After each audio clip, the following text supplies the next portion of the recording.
నమస్కారం అండి స్నేహితులారా, మనం ఉన్న ఈ ప్రపంచంలో ఎక్కువ శాతం జనాభా అటు మానసికంగా ఇటు శారీరకంగా అనేక రకాల ప్రాబ్లమ్స్కి గురవడం జరుగుతుంది.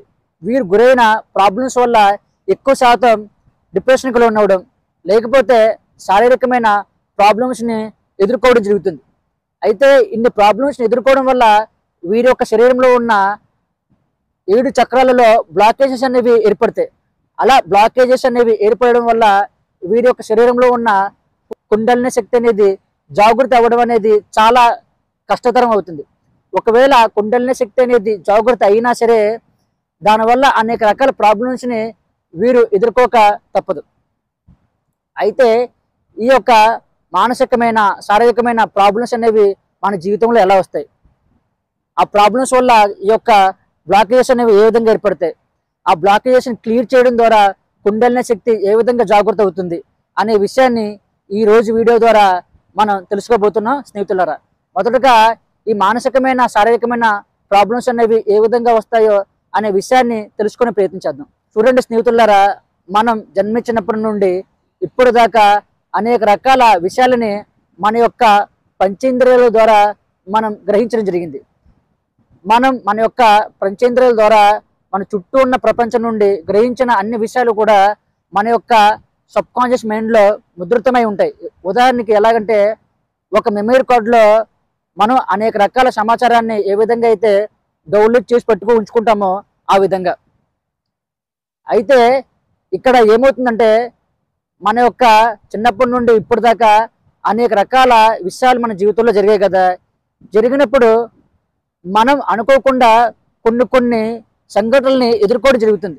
ఆ సంఘటనలు మనం ఎప్పుడూ కూడా ఊహించలేని సంఘటనలు. ఆ సంఘటనల వల్ల మనం మానసికంగా శారీరకంగా ఎంతో ప్రాబ్లమ్స్కి గురవడం జరుగుతుంది అన్నమాట.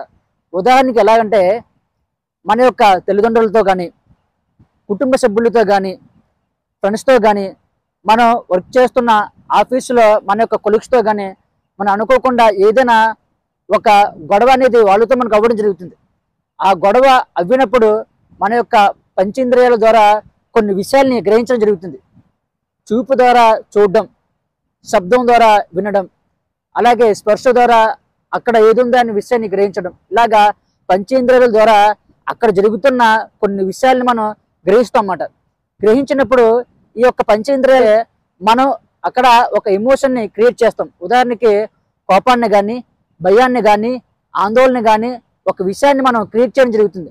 అలా క్రియేట్ చేసిన విషయం అనేది మన యొక్క పంచేంద్రియాలతో కలయిక ఏర్పడడం జరుగుతుంది అన్నమాట. అలా కలయిక అనేది ఏర్పడడం వల్ల అక్కడ జరిగిన సంఘటన అనేది మన యొక్క సబ్ కాన్షియస్ మైండ్లో బలంగా ముద్రితమై ఉంటుంది.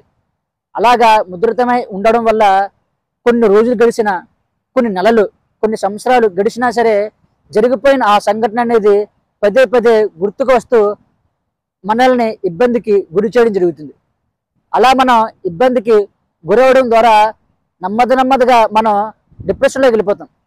అలా డిప్రెషన్లోకి వెళ్ళిపోవడం వల్ల ఏమవుతుందంటే, అనేక రకాల విషయాలు అనేవి మనపై ప్రభావం చూపిస్తూ ఉంటాయి ఆలోచనల ద్వారా. అలా ప్రభావం చూపించడం ద్వారా నెమ్మదిగా తలనొప్పి అనేది మనకు ఏర్పడుతుంది. తర్వాత మనకు ఆకలి సరిగ్గా వేయదు. అలాగే రాత్రి వేళ సరిగ్గా నిద్రపోం. ఇలా నిద్రపోకపోవడం, సరైన ఆహారం తినకపోవడం వల్ల నెమ్మదిగా శరీరం అనేది బలహీనపడుతూ ఉంటుంది. అలా బలహీనపడడం వల్ల బయట ఉండే అనేక రకాల సూక్ష్మజీవులు, కొన్ని వైరస్లు మనపై దాడి చేయడం జరుగుతుంది. అలా దాడి చేయడం వల్ల మనకు అనారోగ్య సమస్యలు రావడం జరుగుతుంది. అలాగే చాలామంది ఆహారం తినరు కదా, దానివల్ల గ్యాస్ట్రిక్ పెయిన్ రావడం అని, అలాగే కిడ్నీస్ పాడవడం అని, అలాగే ఊపిరితిత్తుల సమస్యని, ఇంకా శ్వాస కూడా వీరు తీసుకొని మర్చిపోతారు. ఇలాగా అనేక రకాల ప్రాబ్లమ్స్ అనేవి ఏర్పడుతూ ఉంటాయి. ఇందువల్ల మానసికంగా ఒక ప్రాబ్లం అనేది వారిలో జనరేట్ అవుతూ ఉండడం వల్ల అది నెమ్మదిగా శరీరంపై ప్రభావం చూపించి ఆ శరీరంలో అనేక రకాల వ్యాధులు అనేవి రావడం జరుగుతుంది. ఈ విధంగా మనం అటు మానసికంగా ఇటు శారీరకంగా అనేక రకాల ఇబ్బందుల్ని నెమ్మదిగా తెచ్చుకోవడం జరుగుతుంది. ఇలా ఇబ్బందులు రావడం వల్ల ఏమవుతుందంటే, మన యొక్క శరీరంలో ఉండే 7 చక్రాల్లో కూడా బ్లాకేజెస్ అనేవి ఏర్పడతాయి. అలా ఏర్పడిన బ్లాకేజెస్ వల్ల కుండలిని శక్తి అనేది జాగృతి అవ్వదు. అలాగే మన చుట్టూ ఉన్న ఆరా యొక్క సేజ్ అనేది నెమ్మదిగా తగ్గిపోతూ ఉంటుంది. అలా తగ్గిపోవడం వల్ల చాలా ఎక్కువ శాతం నెగటివ్ ఎనర్జీ యొక్క ప్రభావం పడుతూ డిప్రెషన్లోకి వెళ్ళిపోతూ మరింతగా కృంగిపోతూ అనేక రకాల ఇబ్బందుల్ని ప్రతిరోజు కూడా ఎదుర్కొంటూనే ఉంటాం. ఒక చిన్న సమస్య కూడా ఒక పెద్ద సమస్యలాగా మనకు ఎదురవుతూ ఉంటుంది. అయితే ఇన్ని ప్రాబ్లమ్స్ నుంచి మనం ఎలా బయటపడగలం అంటే ఒకే ఒకటండి, అదే క్రియాయోగంలో ఒక బలమైన సాధనా పద్ధతిని చెప్పడం జరుగుతుంది. ఆ బలమైన సాధనా పద్ధతి ఏంటంటే షణ్ముఖ ముద్ర వేసి బయట ఉన్న ప్రాణశక్తిని తీసుకొని కుంభకం చేయడం.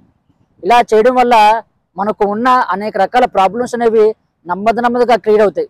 అది ఏ విధంగా క్లియర్ అవుతాయో అనే విషయాన్ని ఇప్పుడు తెలుసుకునే ప్రయత్నించేద్దాం. చూడండి స్నేహితులారా, మనం షణ్ముఖి ముద్ర వేస్తాం. ఉదాహరణకు చూడండి, షణ్ముఖి ముద్ర చూడండి.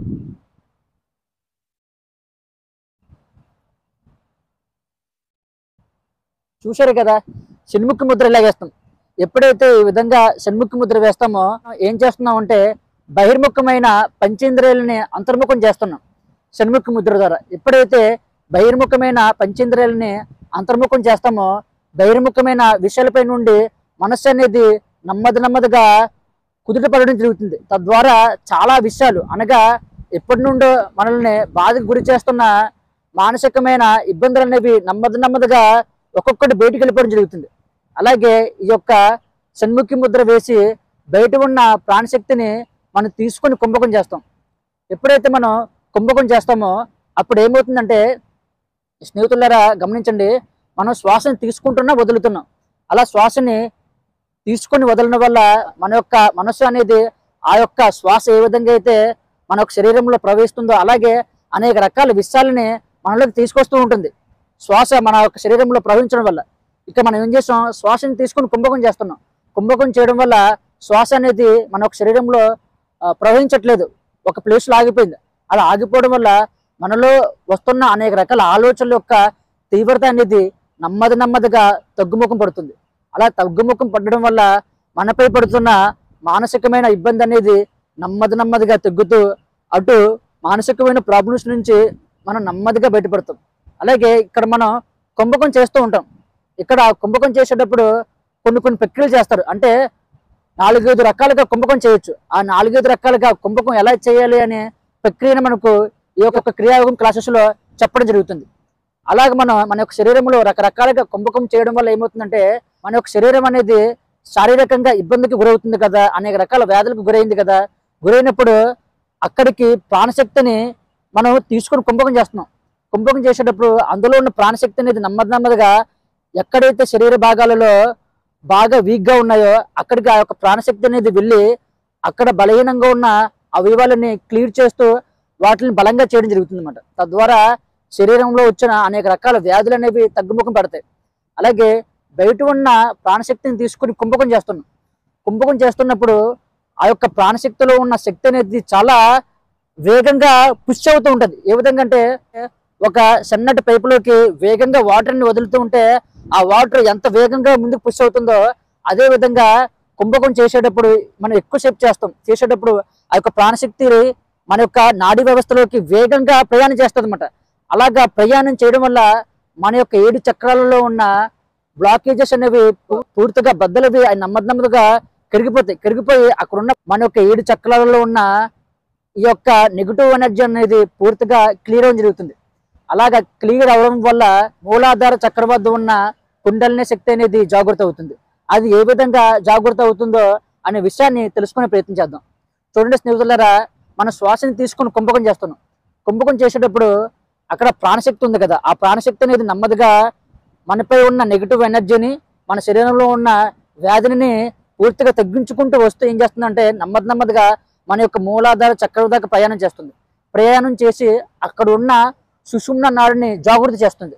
ఎప్పుడైతే ఈ యొక్క సుషుమ్న నాడి అనేది జాగృతి అవుతుందో అప్పుడు ఆ యొక్క సుషుమ్న నాడు గుండా కుండలిని శక్తి అనేది జాగృతి అవి నెమ్మదిగా ఒక్కొక్క చక్రాన్ని దాటుకుంటూ ఆజ్ఞా చక్రం దాకా చేరుకోవడం జరుగుతుంది స్నేహితులారా. ఈ విధంగా నెమ్మదిగా క్రియాయోగంలో ఉన్న షణ్ముఖి ముద్ర వేసి కుంభకాలు చేయడం ద్వారా వచ్చిన అనేక రకాల ఇబ్బందుల నుండి బయటపడుతూ అలాగే మన యొక్క చక్రాస్ లో ఉన్న బ్లాకేజెస్ ని క్లియర్ చేసుకుంటూ కుండలిని శక్తిని కూడా జాగృతి చేస్తూ మనం ఆజ్ఞా చక్రం దాకా చేరుకుంటాం. తర్వాత గురువులు మరికొన్ని సాధనలు మనకు చెప్తూ సహస్రానం దాకా ఎలా చేరుకోవాలో అనే విషయాన్ని వారు చెప్పడం జరుగుతుంది.